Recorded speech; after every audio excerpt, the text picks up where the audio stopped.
बहुत समय पहले की बात है। घास के मैदान से भरा एक जंगल था जिसमें भैंस का एक झुंड गुजर रहा था। झुंड अभी कुछ ही आगे बढ़ा था कि अचानक शेरों ने उस पर हमला कर दिया। बाकी भैंसें तो बच गई, पर एक बेचारी भैंस झुंड से अलग हो गई। शेर उसका पीछा करने लगा और वो घबराहट के मारे इधर उधर भागने लगी। कभी दाएं, कभी बाएं, कभी ढलान पे तो कभी चढ़ाई पर।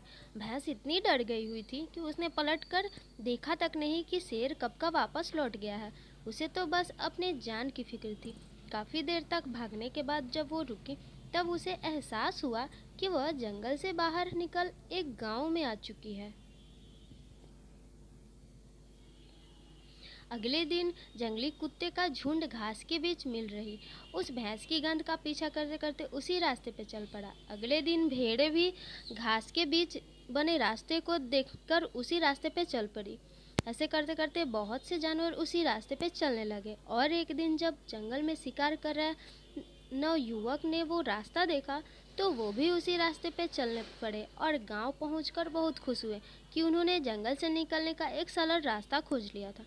फिर क्या था, गांव वाले भी उसी रास्ते जंगल आने जाने लगे। धीरे धीरे उस रास्ते पर बैलगाड़ियां चलने लगी जिस पर किसान लकड़ियां काट कर गाँव ले जाते और फिर उसे शहर में ले जाकर बेच देते थे।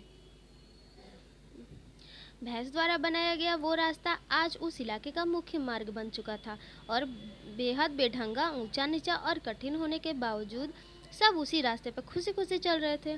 पर वो जंगल गांव वालों की खुशी देखकर मुस्कुरा रहा था, क्योंकि वो जानता था कि जंगल से गांव जाने का इससे कठिन और कोई रास्ता हो ही नहीं सकता था। आज एक भैंस की वजह से हजारों लोग 30 मिनट के रास्ते को 3 घंटे में कड़ी कठिनाई के साथ पार कर रहे थे, पर फिर भी वे बहुत खुश थे। Thank you for watching.